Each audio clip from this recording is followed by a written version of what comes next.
we're going to make a salad dressing. Oh, great. Today, an old-fashioned one that's actually cooked. So none of this just, buy it ready-made from the Oh, supermarket. heaven forbid. This was how it was done back in the day. The recipe is a sort of manuscript recipe in one of our collections, actually from Marugal, Okay.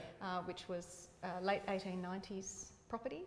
And the women who lived there gathered recipes from many friends. So going through their cookbooks is almost like going through a photo album, except we can't see their faces. We just get a taste of who they were. So this is Mrs. Wiseheart's salad dressing. It's really quite a simple method, but it is a cooked salad dressing, which might seem a little strange for Australians today. It's sort of the salad cream, Old English salad cream style dressing. And although they say for salad, I love it on asparagus, or on hot smoked trout, or anything that just would you'd like a little bit of butteriness, but also a little bit of piquancy, just to give it a bit of character. Very nice. So we need a double... I'm starting to get hungry, Jackie. Mouth watering. So we need a double boiler. Some people might have a double boiler ready to go, but it's quite simple to make one by having a heat-proof bowl that will sit over the boiling water, and then this is what you actually whisk in. So let's get started. Now, what would you like me to do? Well, maybe for the viewers' benefit, we should run through the ingredients. Okay, sure. So you were wondering what the secret ingredient is. You can tell me. But basically we have vinegar, and just a white vinegar or white wine vinegar, and some fresh water, some sugar, mustard, so that, as you would know as a chef, it helps emulsify the dressing. Yes. And for some people, maybe that's the secret ingredient, because it also gives a little edge. We have a little flour to thicken it, which I think could be cheating. Yes. If you're a true chef. Yeah, if you're cooking it, the egg should be the thing that's thickening it, right? But we're talking about families here, good domestic cookery, so I'm going to forgive that. It's a little bit more forgiving with flour. Yes. And I think we've all had dressings and custards and things curdled. Scrambled custards. Yeah, no one wants that. No one wants that. So, yes, so hopefully that will avoid that. And then just some salt and pepper. And for this period of cooking, they did use black pepper, but in the kitchen, if you're doing something that's pale coloured, eggs or frittatas or omelettes or a creamy dressing, it would always be white pepper. Wouldn't want to see those flakes of pepper in there. That would be, yes, they might think it was ants or something. So it is pretty straightforward. Very straightforward. But I've never made a salad dressing like this before. Good, so I've never made a hot egg salad dressing. I've made like hollandaises and things like that, but this one's a new one. Good. Well, I guess it's a simplified version of that perhaps. So we'll start by combining our water and vinegar, so pretty simple. Already measured out. We need to whisk that egg. Perhaps I can get you to do that, except watch yourself there. Give it a good little beat up. There we go.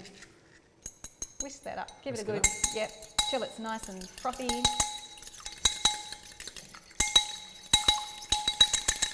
And then I'm going to put a little bit of this in at a time, just to mix it through. Loosen it up.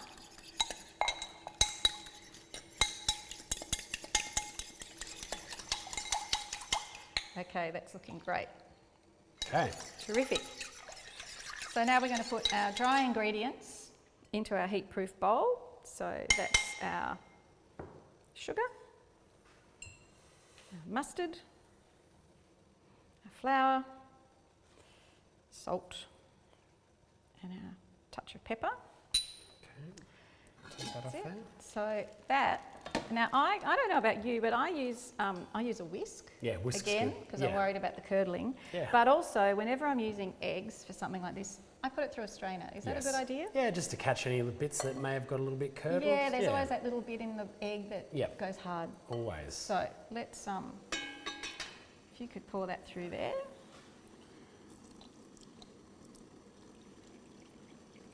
Yeah, there we go. There's those biggie bits. Well, if you don't mind, I'll just stick that on there. No, of course. And we'll dispose of that. I'll chuck it on the chuck it over there. The servants will clean it up. And then you're the chef. You can tell me what's going on here. So the proteins are cooking and thickening. And combining slowly with but surely. As the other ingredients dissolve. And at what stage do you add the butter? Well, I like to make sure that it's, the butter helps it thicken more, Yes. but I like to get a little bit of consistency before introducing it. That way you get that nice gloss and it doesn't turn to grease. Okay, very nice. So probably good 5 minutes. You can turn that back up again. And you know, Paul, for a lot of these old recipes, there are no instructions. Sometimes they'll just list the ingredients and it's assumed Away you go. that you know how to do it. So you rarely see cooking instructions for a Christmas pudding or Yes. you know, something like that. It's always assumed. And are Even a the ingredients, are there quantities included in a lot of those old recipes, or it's just a list of ingredients? But usually there are quantities, but sometimes it's like a penny worth of butter or a penny worth of bread and you're like, oh, okay, Geez, how what much was did butter the- cost what in was those the days? exchange rate? So, and a lot of times they'll talk about cups, but they won't necessarily be a 250ml cup. Yes, It just could be the their tea favourite cup cup. that you Yes, had. Yes. So, and there are breakfast cups and wine glasses, and you just have to guess. So, That's starting to get a little bit of body in there. starting to get a little bit of body. Slowly but surely. Yeah. You know, and this is just for one. I imagine in a kitchen like this, when they're cooking for many, many people, Yes. I reckon Oh. you wouldn't need gym fees. Put No, it that way. whoever was running the kitchen back in those days would have been. Quite sturdy. Yeah, I imagine so. Because I wouldn't imagine it would be, you know, a very relaxing kind of work week. I mean, you'd be up before the family and the workers. You'd be awake Yes, until everyone absolutely. was well and truly in bed. Yes, yes. They could be very long days. And I think, you know, originally the main meal of the day was at lunchtime, so that made sense. But once they started having breakfast and then a proper lunch and then afternoon tea and then dinner, the workload would have doubled. So what do you reckon? Should we pop a little? I might get you to whisk while Okay, I pop the butter in. And I always do it in little bits. I don't know why, one by one, just to Give it some time to yeah, emulsify. just till each one happens.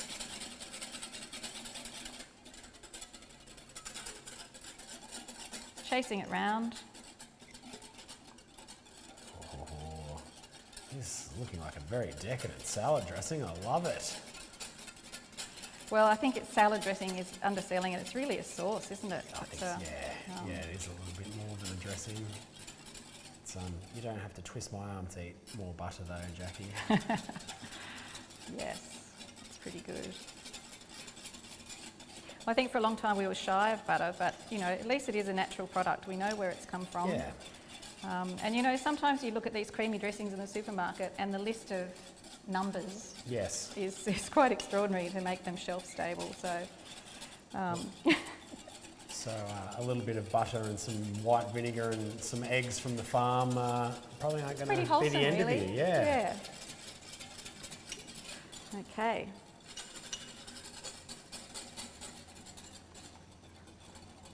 Oh. Mrs. Wiseheart should be impressed with this one, I reckon.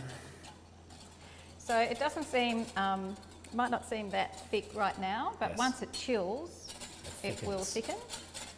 thicken. So we can, you know, you do want it to sort of mask the back of the spoon. It's still quite runny, but you can see it will sort of, you know, it's kind of making a hold. Is Yes. it yet? Kind of a bit hard to see. Spoons but make it hard, don't they? it's meant to be quite a, you know, a pouring cream sort of consistency once it's cooled. And Lovely. if you taste it at this stage, it's really very vinegary and quite sharp. But Okay. again, given some time to chill, the flavour's mellow Mellows and out a it's bit. and it's really quite pleasant. May I have a little taste? Then? Yeah, sure. But I do have one we prepared earlier. You just wanted to say that line, didn't you, Jackie? I live for that line. I'm wondering why there's no trendy word called a hoip. Oh, Here's one. Oh, here's Ah. one I prepared Hoip. earlier. We might start something. I think it's just started Where's the just hoip? now. Quick. Yeah. So I think we could take that off the heat. And is that looking all right? Yeah, I think Do you so. reckon it'd just pour in? Yeah. Big tip. There we go. Beautiful. There we go. Lovely. Okay. That can just sit on. Yeah, sit somewhere there. So once it's cooked, you just pop it in the fridge for a few hours to allow it to thicken and mellow. And you can make it a couple of days in advance if you like. Pop it in a sealed container. And then That's what Mrs. Weishart would have done for sure. She would have been making it days of ahead, right? maybe, but then, you know, if she had an ice chest, Yes. she could keep it cool. Right. Otherwise, she'd have to probably make it the night before and Yes. keep it in the cellar or the larder or the dairy, you know, one of those cool spaces. See, that, we take it refrigeration so for granted we now. So It's, do, we so do. And you can oh. see it's really quite a nice Oh, sort of yes. pouring consistency. Like a mask, I suppose. But it's got a lovely, I think, lovely tang. Oh, that looks it. delish. That looks like a real Sure. taste of You'll- springtime. It does, so, like a try? Yes, please. Can I grab one of these? Why not? Thank you. Who needs cutlery? Oh, it's really good. It's great. Good. I'm going to try one too. Oh,